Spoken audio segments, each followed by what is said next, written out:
people couldn't see my potential, so I had to show them. I've run this place for 20 years, but I still need to prove that I'm more than what you see on paper.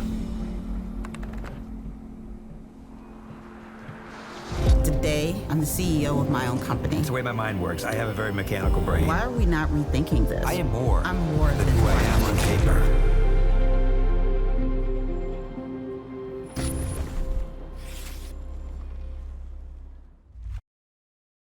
Do you have prediabetes? If you do, you're not alone. 1 in 3 American adults has prediabetes, and more than 80% don't know they have it. Prediabetes is a serious medical condition that puts you at high risk for type 2 diabetes. But now, North Carolina residents with prediabetes can enroll in a free or low-cost national diabetes prevention program. You can make healthy changes with support from this proven program. Get started now at joinaprogram.org. And is this with the doctor or is this with the nurse practitioner? Fantastic. Dad, lunch. Got some soup for you. You are loved. Oh, you. Look at those freckles. This was very much. You are valued.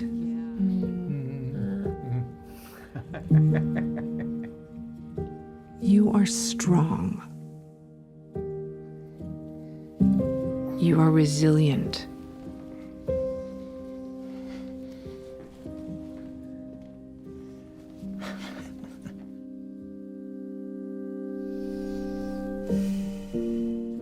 You got this.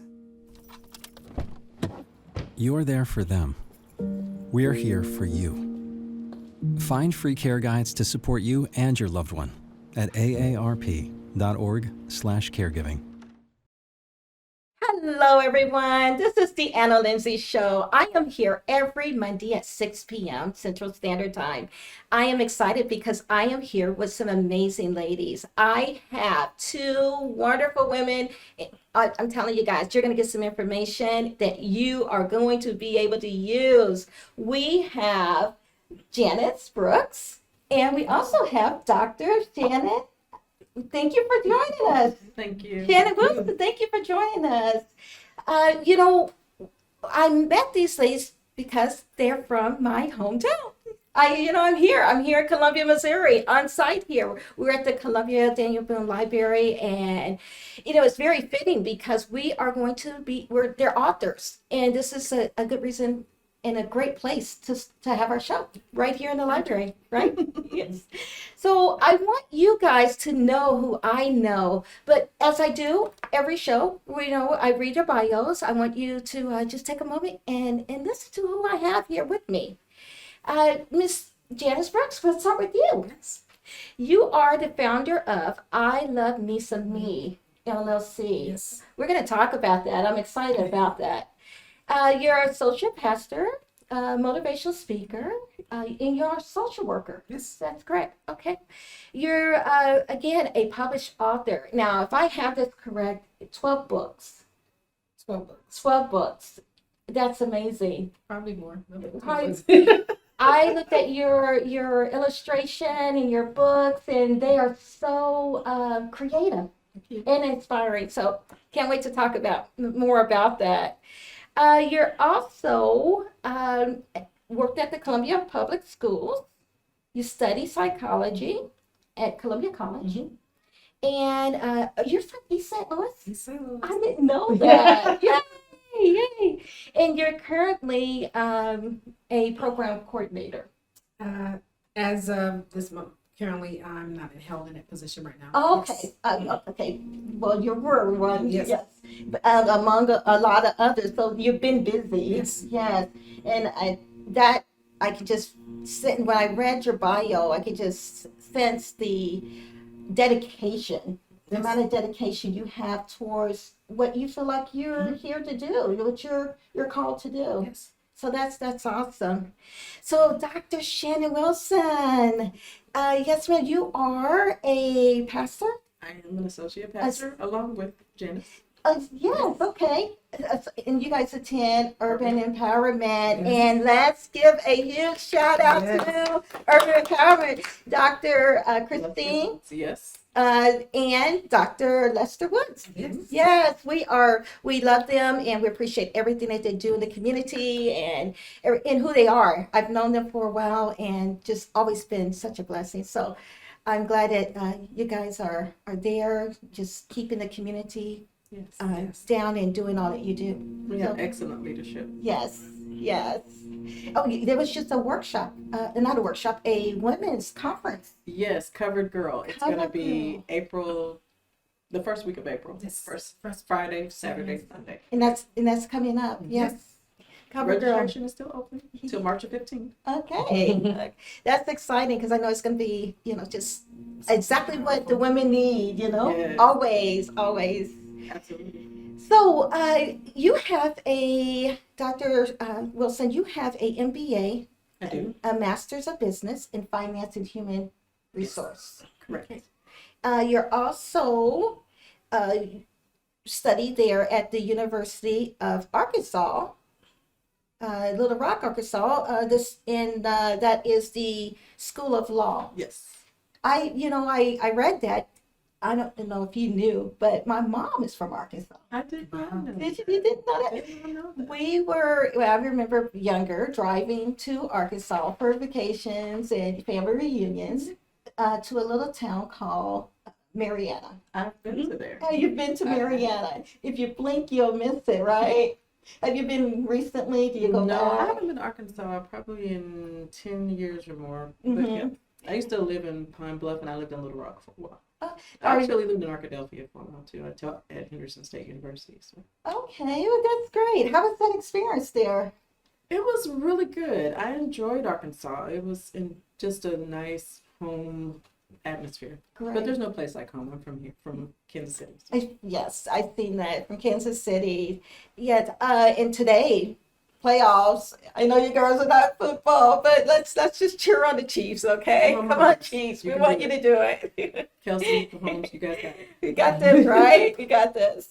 Okay. Well, in addition to your law study, your degree, you are you do iTech services. I do. I'm an executive at Kindle, and so that means that I assist my customers. I'm a customer partner, so I'm their advocate for our organization.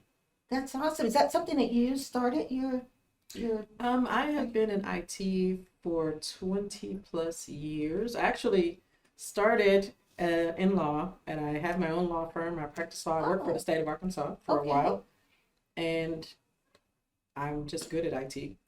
I don't have a degree in it. I don't have a background in it. It's just natural. Just comes I'm just good natural. at it. So partnership and made it work for you as a business. Mhm. That's awesome. That's awesome.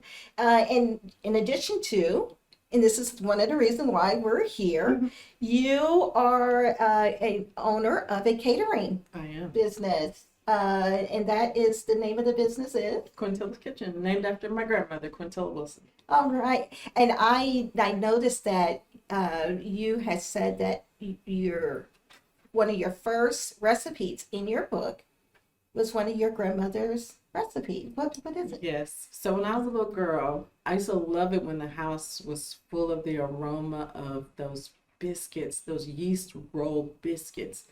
And I have finally got the recipe down. So it's the first recipe in my baking book. And so I love making them. They're so good. It reminds me of her. Oh. It reminds me of home. And They're awesome. I miss her, but it reminds me of her.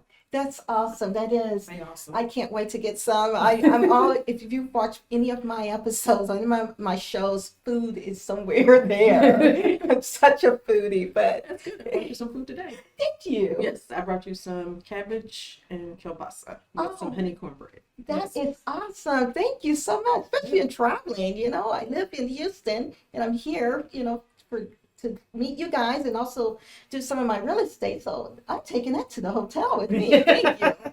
That is amazing. So again, you both are authors, published authors.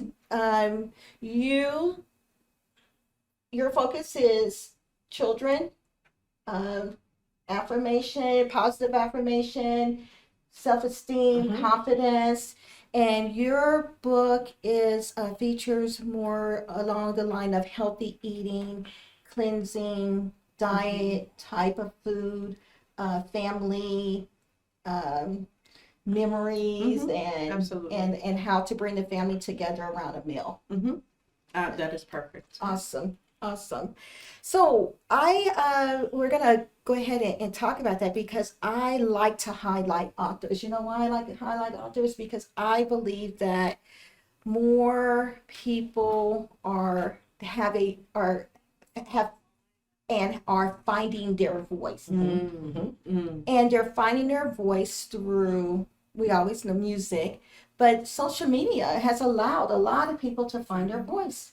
And we're seeing a lot of talent and a lot of abilities that we didn't know that others have and others didn't know they had until they can see it.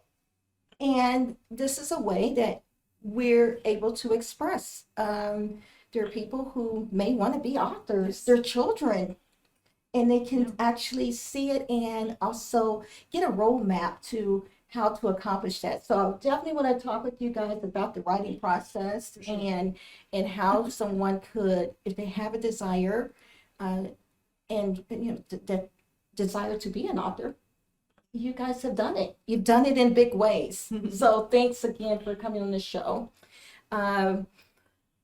We talked about my word game. I'm not sure if it's going to be so much of a game today, but I do have a couple words that I like to. I want to give you the word, and I would like for you to tell me your thoughts, regarding the word. People have been real big on success. That word success, and I'm interested in success because that's what we strive for, is to be successful in whatever that is or however we define it. Could you define success for me, what you think success is, Janice? Success with me is not quit. Failure is not an option. So that's how I look at success. So no matter what comes your way, you have to keep pushing until you achieve the goal that you're reaching. So it's just, for me, success is just failure turned upside down. It's just not an option. Not quitting. That's Not good. quitting. That is good. That is good. I like that. What about you, Dr. Wilson? It's a lot. It is. It is. I a lot. agree with Janice. I think success is failing forward. So you may make a mistake, or you may, not get something exactly the way you want it, but you get up and you keep going. And so we fail forward. And as we get older, we do it faster.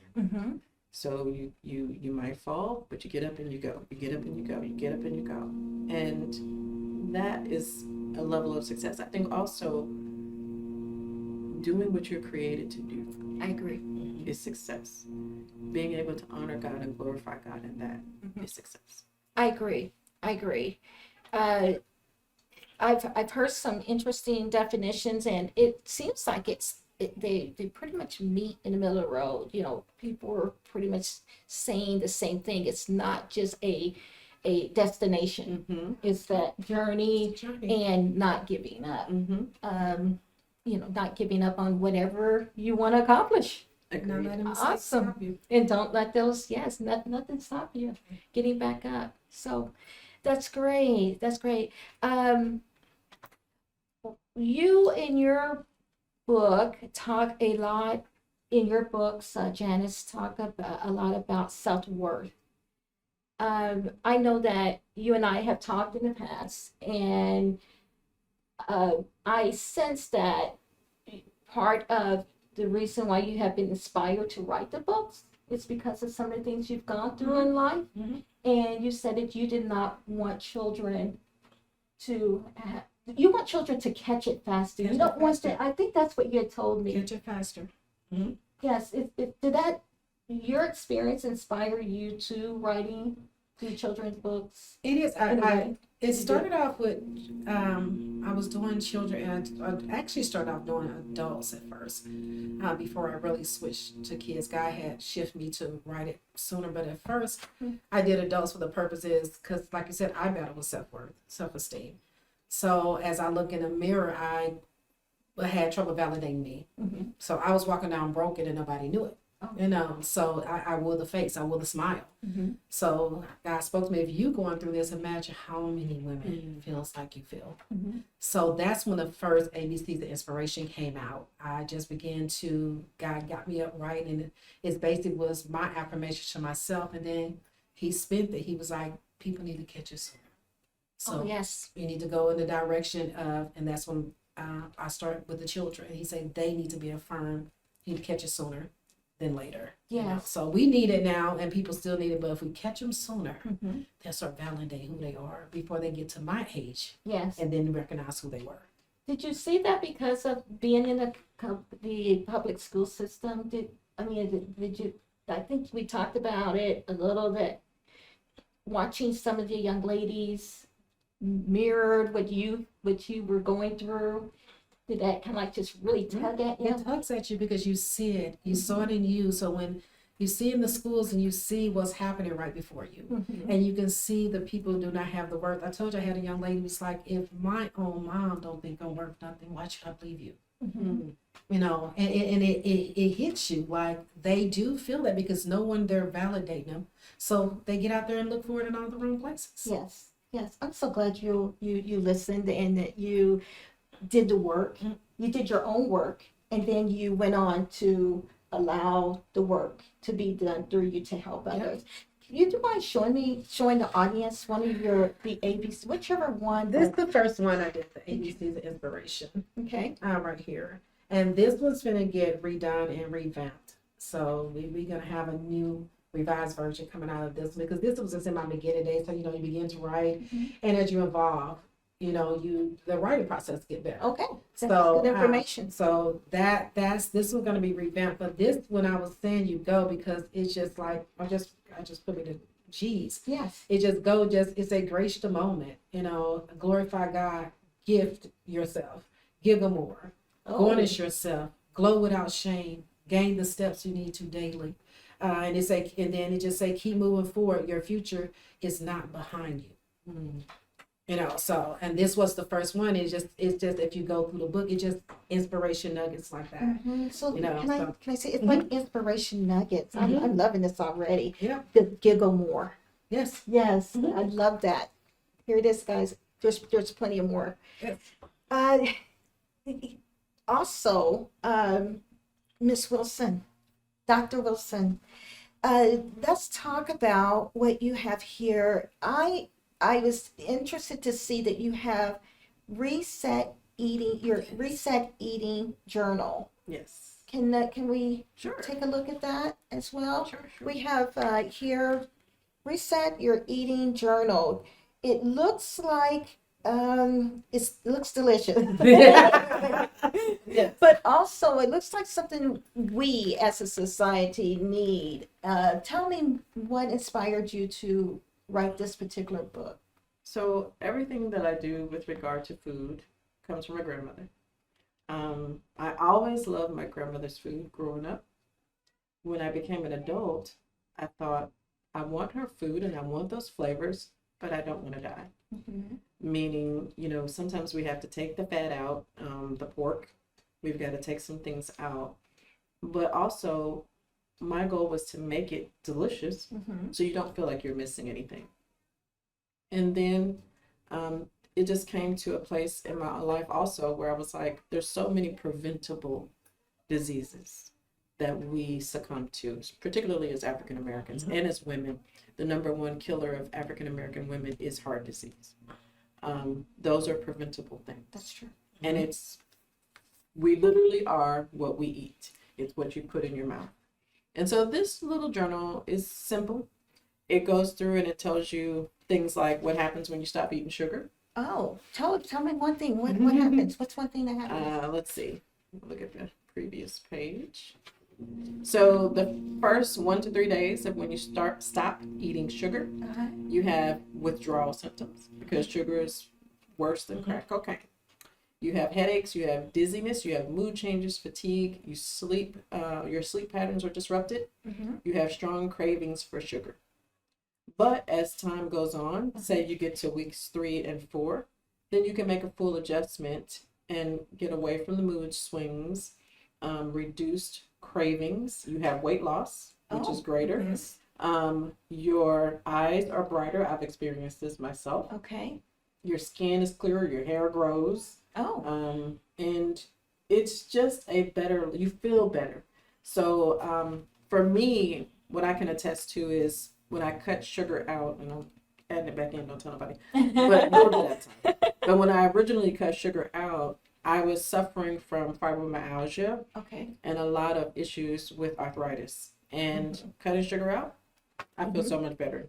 Like I don't have those aches and pains getting out of bed in the morning. I'm 51 years old, but I don't have that stuff going on anymore. I'm able to get around, and I feel good. Yes, because sugar inflammation is directly connected to sugar, which gives all of those different precursors to those elements that we feel and diseases, Absolutely. arthritis and all, and the like. Type 2 diabetes. Diabetes, Yes. number one trigger, right? It messes with your pancreas, Your liver. gallbladder, your liver, causes fatty liver. So I want people to just be healthier. Be healthier. Be Yeah, I followed healthier. it and to You did? her, and I had 3 of my liver counts up. And when I started following her, got the right eating, 2 of my liver counts are down, looking very good, and my kidneys, and we working towards the rest. So That's awesome. I'm gonna get it. I'm gonna get it. Yes. I like to be. I'm on the health journey myself, but I am so inspired. All over again, and you can't get enough information. And it. I like the. I'm looking at it, audience. I keep looking at the book. I'm looking down at the book because I like the format. Look at that. I like the format here. It looks like it's easy read. And it's graphic, so it looks like you're able to follow it very easily. Yeah, and there's some, not necessarily recipes, but there are some meal plans for a month. So it gives you a month whole month. to determine or, help get yourself into a better place. So I tell you things like you can have a fruit smoothie for breakfast, a salad for lunch, and vegan tacos for dinner. Oh, great. And I am going to amend this book to add some recipes because I was asked to do so. So sometimes people are like, I don't know how to make vegan tacos. No problem. I got you. Yep, you'll show us. You'll show us. Sure. And you're also a caterer with your business.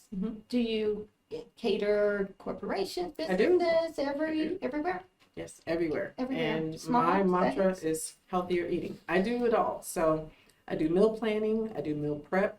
I actually do culinary classes. Culinary classes. My favorite culinary classes that I've done so far have been for people with special needs. Oh, okay. We did bowls. So we had braised chicken and some other things, whatever goes in the bowl. But it was just wonderful to watch people be able to do what everybody else has said they can't do, which is one of the Yes. reasons that I enjoy doing this with children as well. Because people will count people of other ability out. Like, you're not capable of cooking. They're absolutely capable of cooking. And not only did they cook, they did an amazing job, and it was delicious. And had fun with it. And they have fun, and I have fun. Yes, it sounds like you do. I can see it. I can see the beaming on your face with it. And that's when you know that you are giving your life to value, giving your life to things that are meanful and of substance. Absolutely. You can't be in a better place than giving your life to serve, to feeling like you are serving and you're being of substance, of value. Yeah. I love it. That's why I love doing this, because I get a chance to bring amazing people on and share some great knowledge. And you're really good at it. Oh, my, thank you. We're gonna keep going. We're gonna just keep linking together, and this will not be our first time and only time. We're just gonna. I want us to get in the kitchen, and you can demonstrate sometime when I come back. Absolutely. You're welcome to my house anytime. I cook all the time. Yes. We'll film at your house. How about that? That would be great. So, as educators, we know that children, we're going to bring it back around to the youth here. Children, survey says that 51% of children 6 to 17 years old read for joy. That's 67%. They read for joy. However, 61% of low-income families have no books in their homes at all. Wow. I did not know that. Yes. Yeah. They have no books at all. So in their homes, which translates, I mean, the kids suffer, there's embarrassment, there's, the slur, it just creates a snowball, but it translates into adult illiteracy. And then we, it becomes hard to live when you're not able to keep up. We're not able to keep up. You're not able to produce and to your max, your capabilities in life because you are not able to read. This is your heart, isn't it? It's my heart. It is true. I've been in Columbia Public Schools and has been a social worker. But what happened is it's so many other focus as the parent. So the books is the last thing they're worried about. So getting a book is the last thing they're worried about. Buying a kid a book, sitting down to read with a kid because they in crisis mode all the time. They in fight or flight. I have to pay the light bill, I have to pay the gas bill. Where do I get food from? So literacy is almost the last thing they think about it. And a lot of the children, the parents was having them at a younger age, and the parents did not finish school, or the parents did not learn to read. So a lot of times what kids bring at home, the parents don't understand it themselves. So instead of the embarrassment, the parents just don't deal with it. They just don't deal with it. And it falls back on the educator for the most part, who is in a classroom of 20 plus 30 kids, and you can't reach everyone. So we know what's going on. How can we help other than, I think we're helping now by keeping it in the forefront, talking about it, keeping it relevant. Hopefully encourage the community to rally behind and support this issue, support this subject. Yes.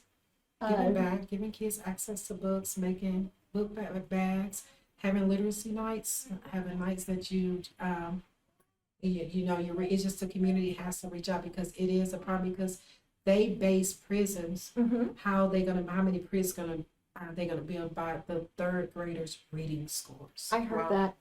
And it's true. They do. I heard that. So building community awareness programs, more programs. You think that's what we're needing? We do. We need more programs. I came from an excellent one that did the work, but we need more programs out there. We need programs that really focus on literacy. It's a lot of stuff we do focus on and but it's a wraparound service. You need to give like the tools with the parents. She give the parents the skills as well as the kids. She's teaching the parents how to cook too. So we have to do a wraparound service. We have to remove the barriers so the parents it's more programs, but the kid can go home and the parent has the time to do this as well. Yes. So. And seeing how important, I know I work with my grandson, and the word problems with math, I'm like, I have to read him a couple of times, just to go back. And if you're that strong reading foundation, comprehension, just taking a moment, 15 minutes a day. But also keeping in mind the situations around, the circumstances around different family dynamics, so okay. Is there anything else you want to say in regards to that? Literacy is just a huge part of my heart because we got so many kids that it's not reading at the level. We got fifth graders reading at second grade levels. We got high schoolers don't even know that Missouri's a state. Oh. You know, I mean, they just don't know a state, a capital, a country. So it's a lack somewhere. You know that a kid getting so far along and still can't read. So what are we doing as educators? We just push them along, and we're ensuring. And I know it's not enough educators or in the system, like you said, we can't reach everybody, but something has to happen. Something has to happen. Yeah, and I'm glad we're bringing awareness to it now. So some of the limitations that I have known of or heard about are like speech and hearing problems. You know, some kids haven't had that detection of being able to know that they have a hearing or eyesight problems. You know, some of those things that can be caught. Poor phonics awareness. Yes. Making that strong, you know, the phonics there. And it goes back to taking the time. It's taking the time. We was taught to sound out words and the sounds, and we really was strong on phonics. It's now more sight words. You know, they want kids to see a word and identify what it is, but sometimes if they got the basics of phonics, if I know what sound M makes, I can usually make the word out. So they need to get back to that phonic basics. Okay. That they really teaching kids that an M makes a they need to really get back to that basics. So I can, like if I start put it all together, what the sound ST makes, they really need to get back to the basics of to the basics. To the basics. Also addressing different learning styles. Yes. Because my daughter is a kinesthetic learner, which meant I would try to do phonics with her, and she would tell me, I don't understand what you're saying. And as a parent, you know, especially as an educator, I would be like, what do you mean you don't understand? So like in your example, you don't understand that is M? Wow. And she's like, no. And so what she did was she took me to something she had written, and she said, she rubbed her finger over it. And she said, this is what I understand. Wow. She said, if I can feel the letters, that makes sense to me, because she's a kinesthetic learner. Kinesthetic is you feel it, you're interacting with it. And so I learned something from her. And I think in school systems, we generally target visual learners and auditory learners because it's going to be something on the board in a lecture. Yes. That's a good point. I'm glad you brought that out, because some learners, people learn hands-on. And you know, just being able, and then you have those who have to have it all blended in together to still, you know, and that's okay. That means they're very creative to be able to do it all, right? I think what also happens with a lot of times those kinesthetic learners are African American young males, and because they're tactile, they're doing things in class, like they're tapping or they're doing something, and that behavior becomes, oh, they're a distraction. Yes. They're misbehaving, when really they're just a tactile learner. In order for them to remember, they need to do something. Diagnosis come attached with it. Yeah, the rhythm there. Yep. You know, with it. That's good. Good points, ladies. Thank you. I'm sure others are able to like, yeah, that's what's going on, especially with educators too, just to remember, you know, you use it all. Use it all. Use it all. Yeah. Well, ladies, we are getting close to time to take a break for our commercial break. We're just going to take a moment, but again, I have Janice Brooks with me, and I also have Dr. Shannon Wilson with me. We are here at Clarke TV Network. I'm here every Monday, 6 p.m. Central Standard Time, but hold on, we're coming right back. Thanks.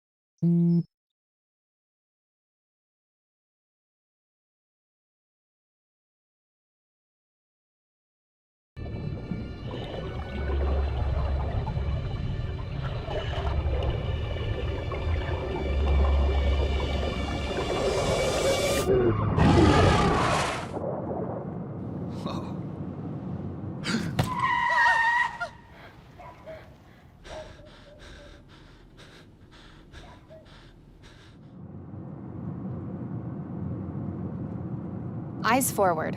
Don't drive distracted.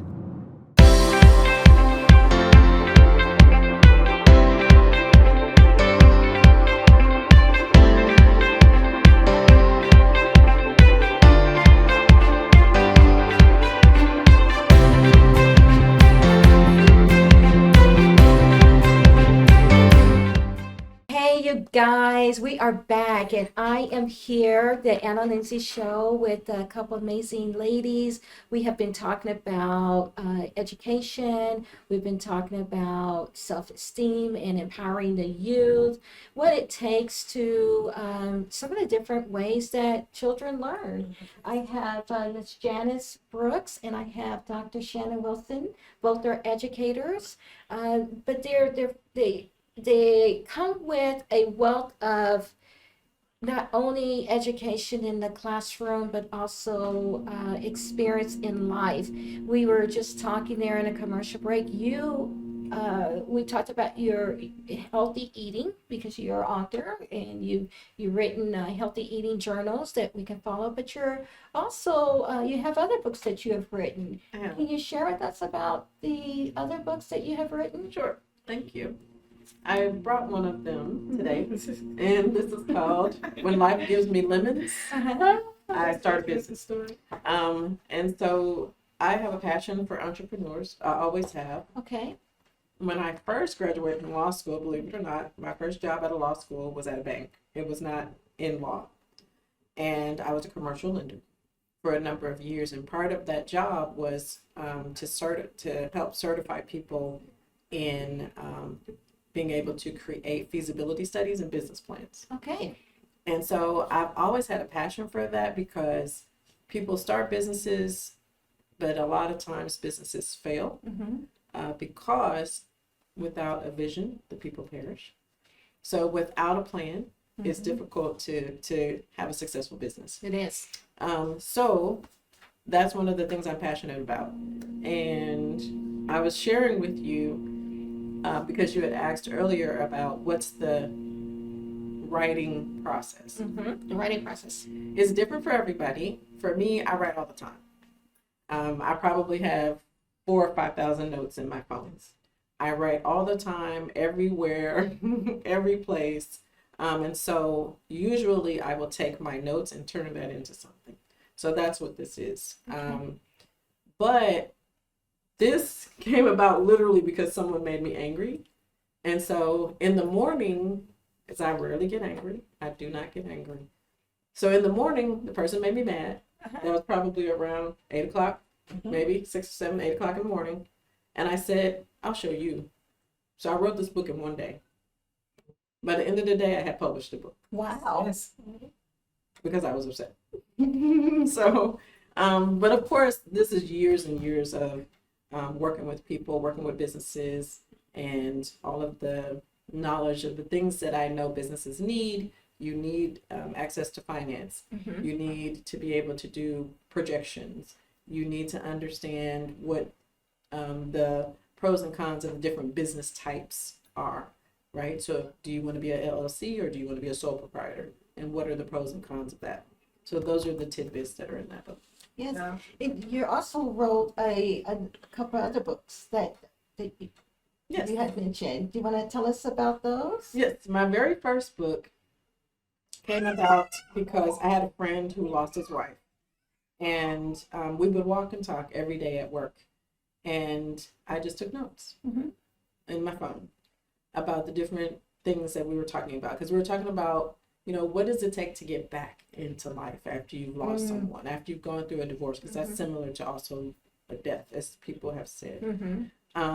So what does it take to get back to, being able to support your household? Because if you have 2 salaries and one person's gone, that's a burden on the household. And so I wrote a book called Navigating Through Transition. And it is telling us some of the tidbits of how to get through divorce, being separated, or widowed. And it's talking about getting your health back, getting your financial situation back, getting your spiritual life back, getting your mental health back. So that was my first book. And I used it to teach a class at Urban Empowerment. called In Transition. I thank God for my bishop and pastor because they allowed me to do that and gave me that opportunity to actually use the book that I wrote. That's awesome. Now, is that published and available? It is. It's on Amazon. Great. Let's go ahead. All your books are on? All our books are on Amazon. Yours as well? They're all on Amazon. Okay, great. And we will definitely make sure that those are credited and they're up on my website as well. Thank that you. people can go and look at that. But thanks for sharing that. you. It's needed.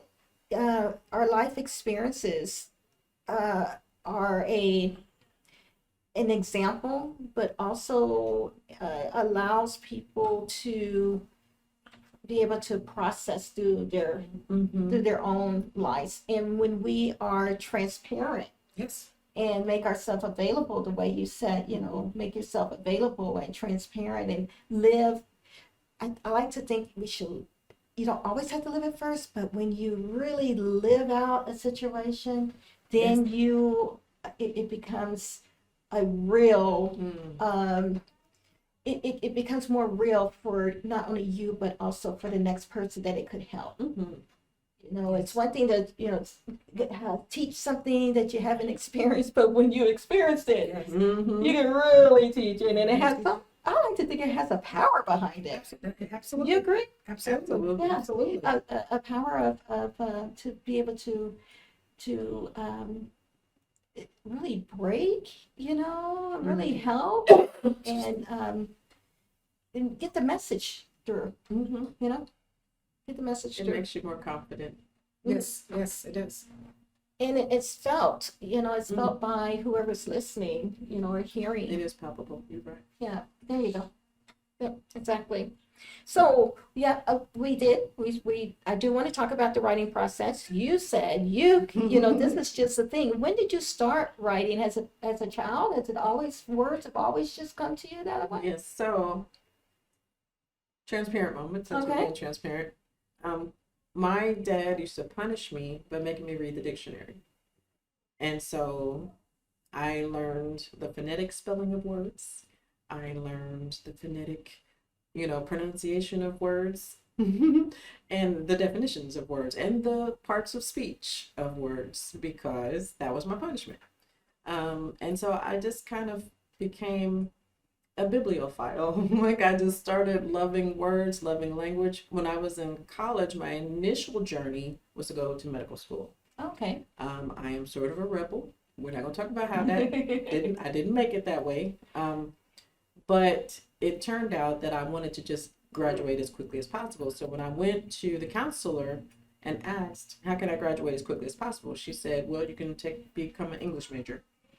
Well, that was perfect. Yes. I became an English major, and I took a journey through reading all kinds of African American novels, which was beautiful, enlightening, educational, of course, and that took me on a whole nother journey. And so through that process, I've never been a big journaler. Is that the right word? I get it though. And part of that is just anxiety because I feel like I'm going to mess it up. So instead, I take notes on my phone and I write copiously in my phone all day, every day. Every meeting that I attend, I take notes. Anything that has to do with writing, it's in my phone. And so I blog. I have several blogs. Okay. And so I just gather up that every now and then I'll just go cull it all, pull it together, harvest it rather, and produce something. And because I have a friend over here, she will tell me, okay, it's time for you to make another book now. Oh, It's time for you that's to good. write You another guys book. coached each other and inspire each other. Yeah, she keeps me moving forward. Yeah. So what you thought was punishment became one of the most enriching things about you. Absolutely. Because I feel sitting next to you, I just feel all this. You guys don't feel just the richness that comes. It's illuminated and it comes from you. Just wealth. Thank you. So thank you for sharing that. What about you? Your writing process is it? Mine's different. I am a journal. I ever since I was little, life, everything I journal. You journal as well. So I journal a lot. In my writing process, I get woke up through the middle of the night and just write in notebooks. So what really made me start get things out is a curriculum. She was just like, you know, I had the curriculum for classes. And she was just like, you talk about, she was like, you need to just get it out. Because it was a seminar to teach self-love, self-worth. And so I finally did that first. Okay. And then what happened with me, I never forget, somebody told me, they was like, I see tons and tons of binders that just got tons of writing in it. She's like, you need to go get those and convert them. So a lot of my writing and inspiration is my journal writing. I just pulled a lot of stuff out of that. My own affirmations, my own things, like my joy, love, and me, these affirmations that's in this book for women. You look at it, this just was affirmations to me. Like today I will right some wrongs. I will allow I would allow happiness to flow through me. I would take responsibility for my own actions. There's such radiance in me, and I would not allow negativity to keep me from shining. I would reach everything God has for me. So it just was me. I just start pulling out what I used to affirm myself with, and I just start putting it in books. Yeah, Do you have, you know, both of you, I mean, I'm over here bouncing because what I said about you, I'm saying about you as well, you know, especially now that I'm able to see some of your affirmations and your quotes and the actual words that you do, that you've shared and that you have inside of you, the richness there as well. Do you find yourself just coming journaling from experience? I know you said that you wake up at night and you know it just comes. Do you find yourself in deep moments or just moments of solitude, or it's just you go through the day and it just comes, it just pours? Of course. Which one? Or both? I'm both. I find I journal if I'm going through something. So I journal if I'm lacking something. I journal if I have joy. Like right now I'm writing because I am going through something right now. I journal because I got one that in my journal, I see you. I was looking in the mirror and didn't see me. You know, I saw everything but me. And one of my quotes is, you're more than who's looking back at you in the mirror. You know, and in my seminar classes, I say that to women, like, you're more. And with me, I do both. I journal because words used to impact me. What people say about me used to impact me. I used to believe what people say, even if it's the bad stuff.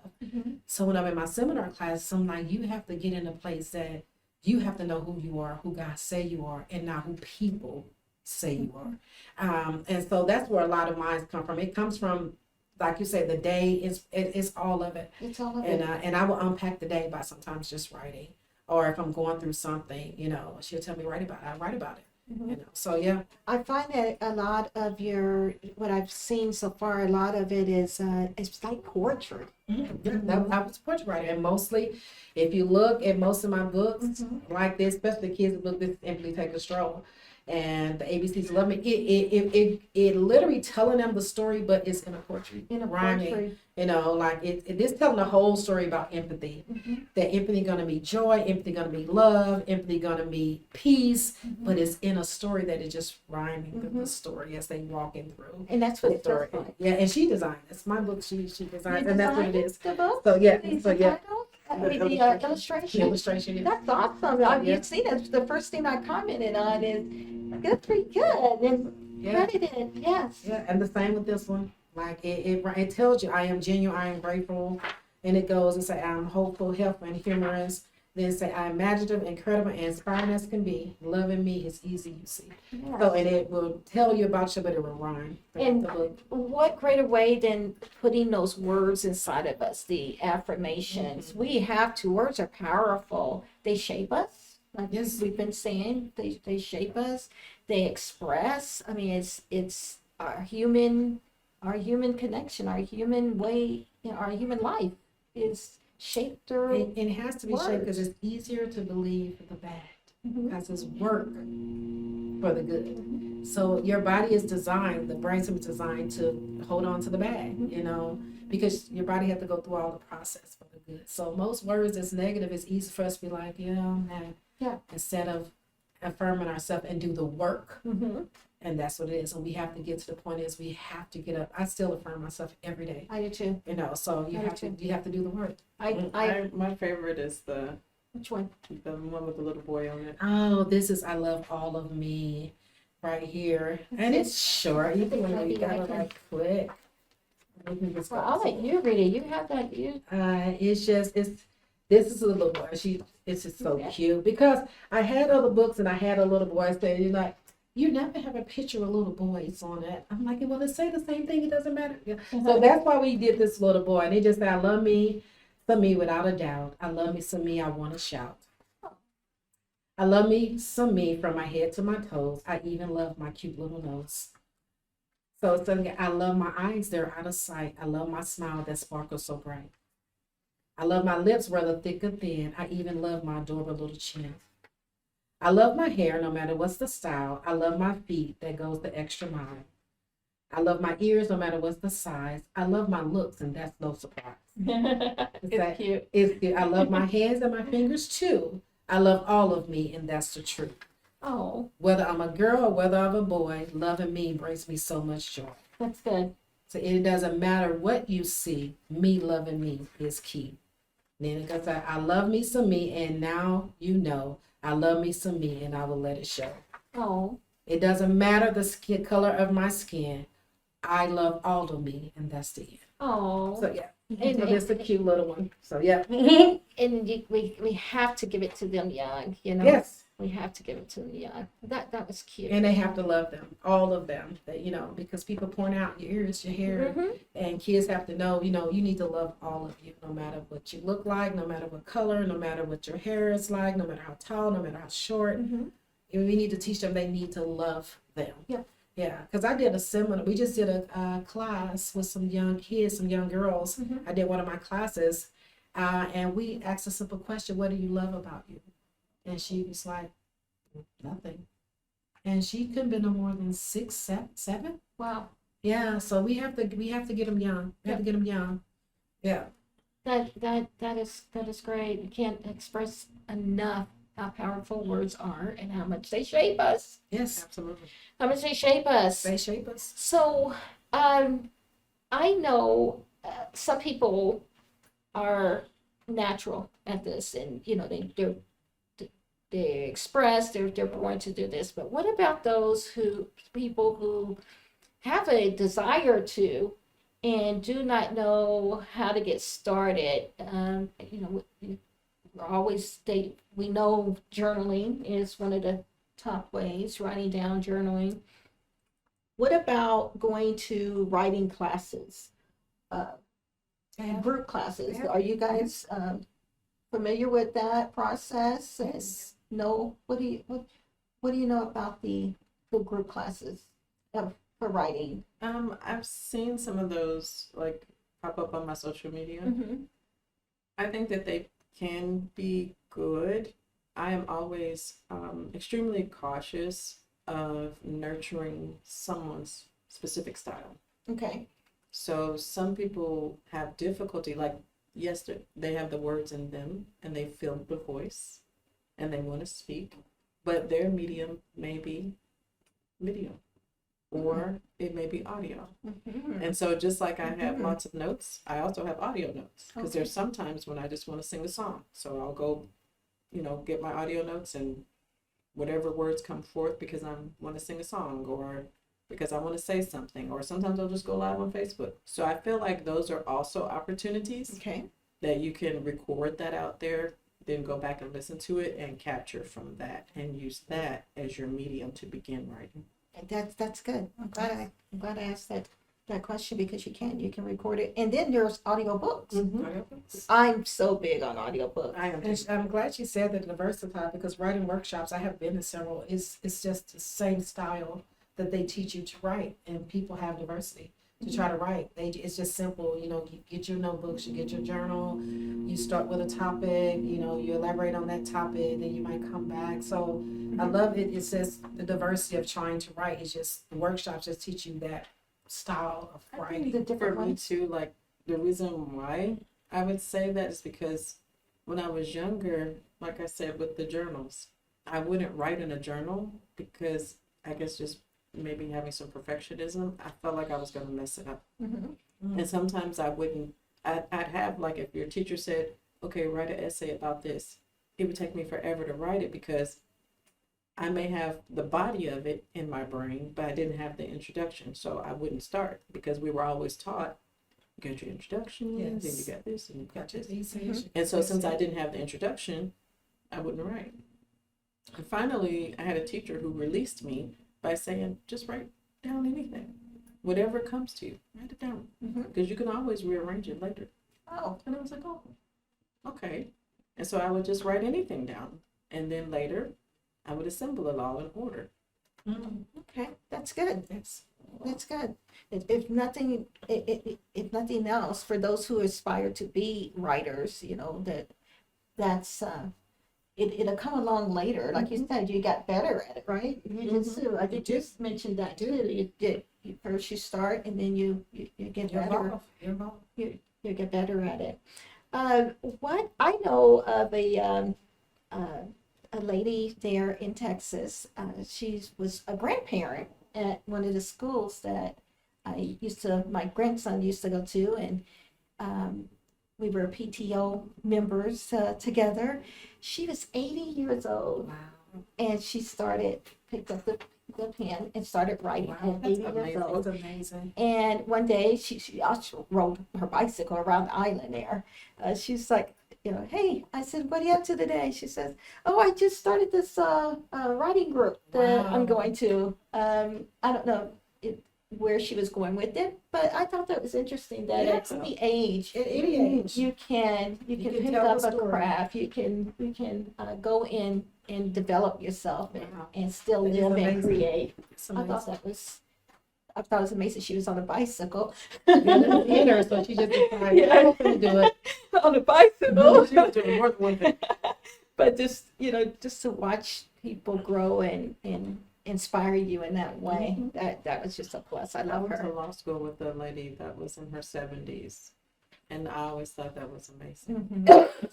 Yeah, it is, isn't it? Just to continue to have the desire to continue to grow and evolve. Evolve with yourself. What do you guys think about outlines? You know, just doing outlines. Is that a good way to start? Good way to start? Okay. Any of those methodologies, brainstorming, brain dumps, even synergetic when you're just talking with someone else. Oh. I know a lot of times when she and I are together, magic happens. So yeah. Okay, great. What about the publishing part of it? Excuse me. So that was another thing that hindered me for a really long time. I had no clue where to start. And I'm a self-published author.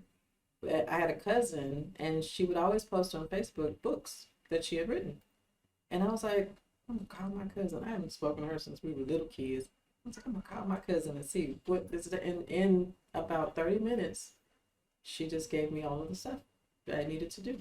To be able to publish it. Self-publish. Any tips on publishing? You said you're self-published. What is that?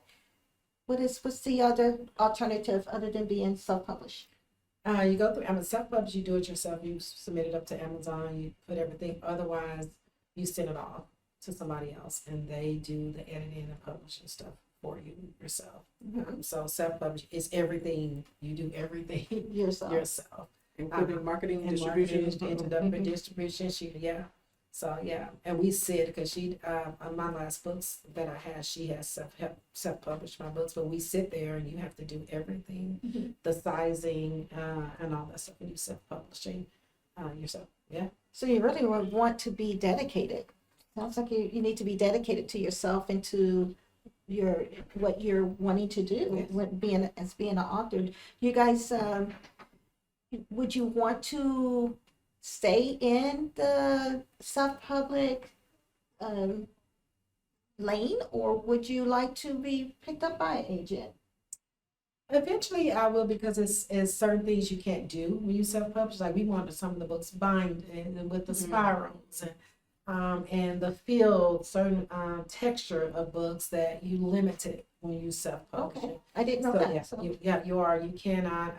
I know where we self-publish, they don't do the ring because I am working on a prayer journal right now, and I actually want that in a ring binder when I publish it, and Amazon doesn't do that with that. So yeah, it's very certain things are limited. So when you are, not to mention that you're, well, today with social media and being able to promote yourself, you can go pretty far with it.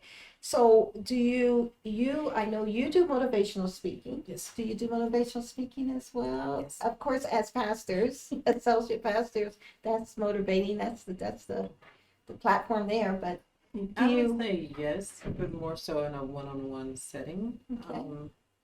I love helping people see themselves and helping people see that God loves them and helping people use their gifts to glorify God. And I usually do better in a one-on-one setting. Mhm. But I also like to help her. She helps me in my seminars, Okay. in my classes. We do one of the activities we do is Freedom Rock, where we talk about releasing, things that's bounding you. And a lot of people, they paint on the rock, the guilt, and we actually go out there and toss the rocks to free ourselves from that. And she helps because doing one of the classes with me, I kind of get so caught up in the people because I can feel impacted. And I was watching one of the videos, and the people was having. She was like, "Let me see your rock." Oh, she was like, "Oh, guilty."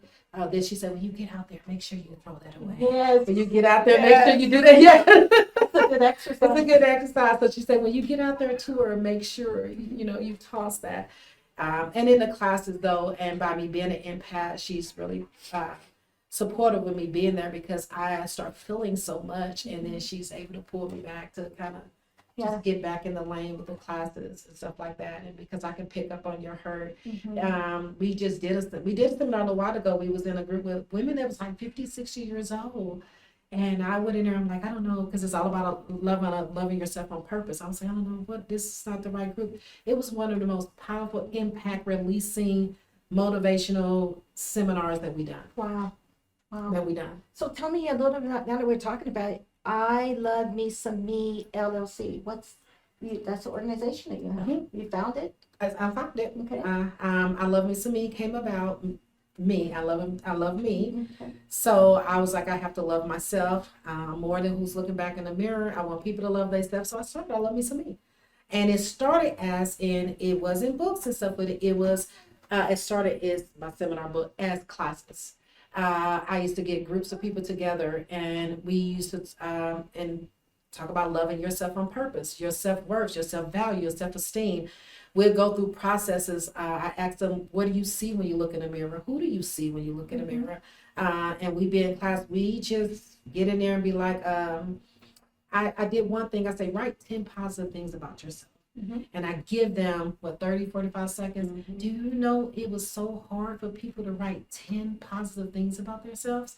And then what I did is gave them a word bank. I said, now here go a word bank, and these what these definitions mean. Now what do you now? And people just was like, this is me, this is me. They can relate then, because a lot of people can't relate. You got the jump starter. This is you. You just don't see it yet. So that's how I started, and it just flows from there. It flows from there. They very powerful. We finna go to Georgia in March, and I just want to really. I love my books, but I like getting out in the classes, speaking and empowering people. So where are these events that you put on yourself? Where do you find the people, or is it something they go, all right, okay, we're going for it? Yeah, both. We did a few of them that we just did for free. We just went out there and just did it. Then a lot of people start seeing it or see my videos on I Love Me Some Me and see some of the classes, and a lot of people just start booking them. So you have the videos on I Love Me Some Me on Facebook. You can see some. Yeah. I'm sorry, I'm getting excited here. I'm like, where are they? Are they social media, website? Do you have a website? I Love Me Some Me.org. We haven't loaded them, but a lot of the classes you can see on my I Love Me Some Me Facebook page. And we do vision boards and all the stuff. You can see people doing a reason board. We read a powerful affirmation statement. I give them an affirmation statement, and I got it. You have to fill in the blanks. I give them a prompt, but then they have to fill in the words. And then they read the affirmation statement, and we get up. We was like, no, read that with power and authority. You stand on that, and that affirmation statement is powerful in that class. So yeah, it's just people see it and they want us to come, to do the classes and stuff. And that's why I want more exposure really out there, because I really love doing the classes. Yes, and she travels I travel to wherever people are in need. Wherever. It's been amazing to work with her. I'm usually just in the background filming or taking pictures, but I watch how she helps people get in touch with their hurt places and help release that hurt. Because when you have that root of bitterness, it hurts you. And so it's a beautiful thing to watch her, like a surgeon, just help people get that right on out. It's, and I just, the warmth, I can see that, and I can see her in the classroom, or those settings, because both of you have, just great warmth. So that is awesome. That is awesome. So I seen, thinking, I'm trying to remember who it was, but you also have apparel. You have clothing. I do. It's Actually, clothing. we both do. You both have clothing? I have a Teespring that is Quint's. It's either Quintilla's Kitchen or Quinn's Kitchen. I don't remember which one it is right now. I think it's quintillaskitchen.com. And my Quint's Kitchen is also geared towards STEM. So you'll see, for me in my cooking books, these are coloring cookbooks for children. But I do that because I want them to interact with the book. Cooking is everything. Cooking is math, because you need to be able to double a recipe or half a recipe. Cooking is reading, because you got to read to be able to see the recipes and follow them. It's science, because cooking is science. Yes. Right? Yes. You put salt and baking soda together and you get rise out of dough. So everything is here for STEM, and is technology because of the things that you use in the kitchen. And so I have a lot of STEM related apparel on my Teespring. Okay. So it'll say like the t-shirts are called QTs because of Quintilla's Kitchen t-shirts. That's cute. So they're QTs. Yes. And then there's a lot of things that are related to STEM and science and stuff like that. Well, great. How can we find I know the Amazon for the books, but what about your clothing apparel? Yeah. So it's a Teespring, and it's called Quintilla's Kitchen at Teespring. You can also go to my website. Your website. You can get to it from my website at quintillaskitchen.com. Okay, great. You'll be able to see that here on my show, or even on the Linzie show website as well. Thank you. Yes. And you have apparel? Yeah, mine is usually brought with me to the seminars and classes. Mine's basically is based on affirmations. I have some doing domestic violence. It said, "My scars will define who I am." It was purple. Doing my mama ended up with stage 4 cancer. I had one say I have cancer, but cancer don't have me. I have some that say God, I am who God says I am. One of them has an empower cross in the front and just have affirmation words all over. So mine's mostly, t-shirts is mostly affirmation. Have one that say the struggle is real, but so is God. So usually I usually get them pre-made to order, and I just sell them when I go to seminars. Okay. When I'm at the seminars with mine, so I usually have those t-shirts. I don't carry them at all times, but eventually I probably would, but I might lean towards that, but usually I just bring them with me. Bring them with you, but they're available.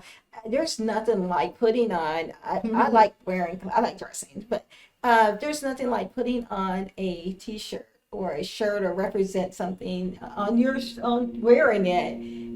With nice blazer, slacks, and you're just on your way, and you're feeling that affirmation in those words. It's like you're carrying it through the day. Absolutely.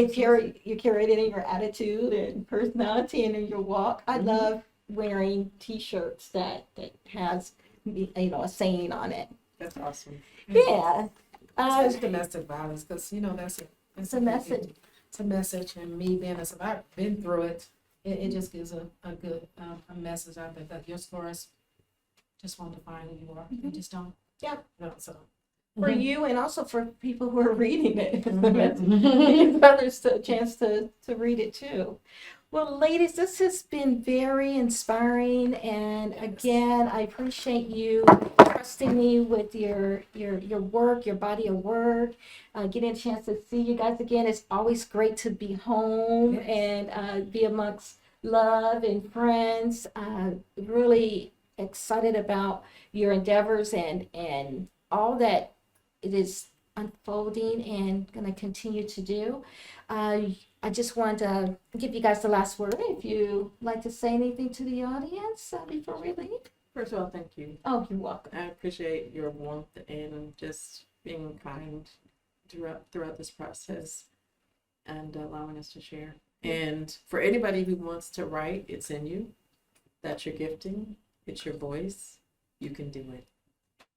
That's good. That's good. And I say thank you as well. You're welcome. And the same, anybody just want the push is persevere. You know, don't give up. You can do this. Things might get hard, but the harder you press, the better the blessing. You know, the more you press, like we have a pastor in our church that says it's a blessing in your pressing. Oh yeah. If you press, you will receive the blessings, and that's why God is opening up in blessing, because we continue to press. You know, so yes, just keep moving and keep going, and then they can do it. Yes, you can do it. And why do we want to press? That's really good. But I was thinking about it earlier.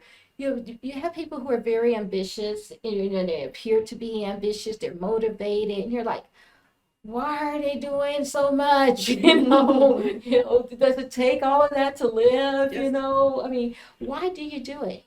I thought about it because I am that type of person. I like to produce. I like growth. And I've always been a motivated and ambitious person. Even younger, I just felt drive and ambition. And I'm like, oh goodness, why am I swaggered like this? What, you know? And you see others and they, you know that the thought's there because you're not putting as much inner life. So why do it?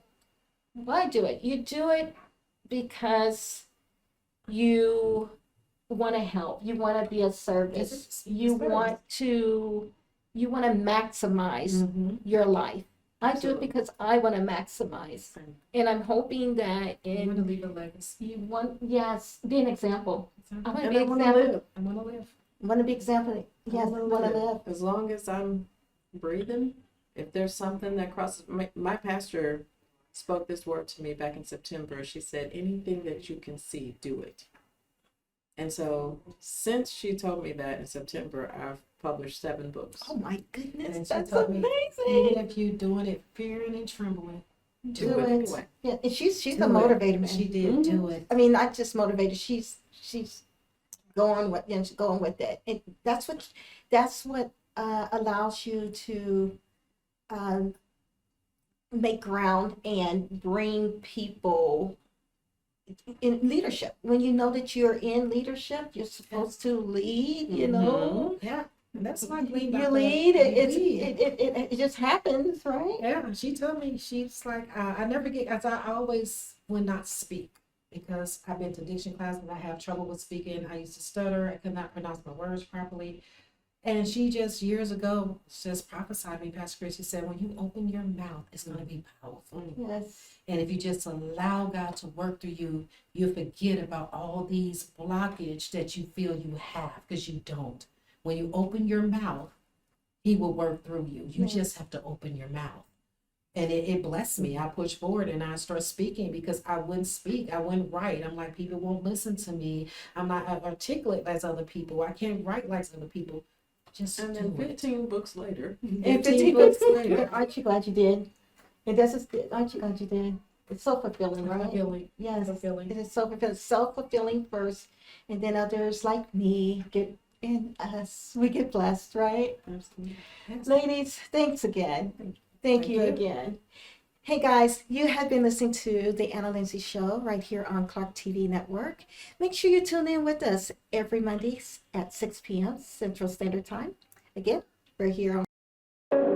I wonder if you know that I want the best for you. That I know what you're going through. I know things aren't easy, but you still show up. I wonder if you know that we can get help. That we don't have to go through this alone. Let's see how far we can go. Love your mind.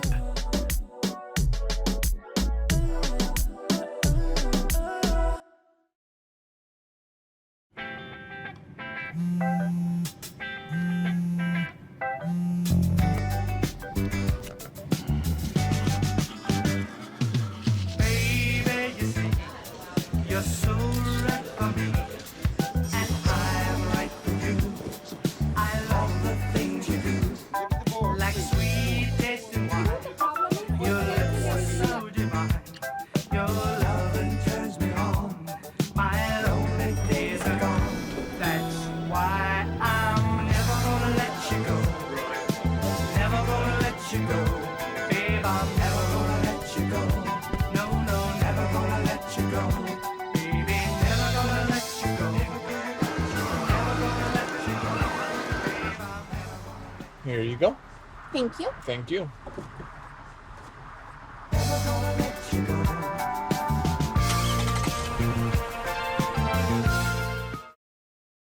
Food isn't just fuel to live, it's fuel to grow. My family relied on public assistance to help provide meals for us. These meals fueled my involvement in theater and the arts as a child, which fostered my love for acting. The Feeding America network of food banks helps millions of people put food on the table. When people are fed, futures are nourished. Join the movement to end hunger, and together we can open endless possibilities for people to thrive. Visit feedingamerica.org/actnow.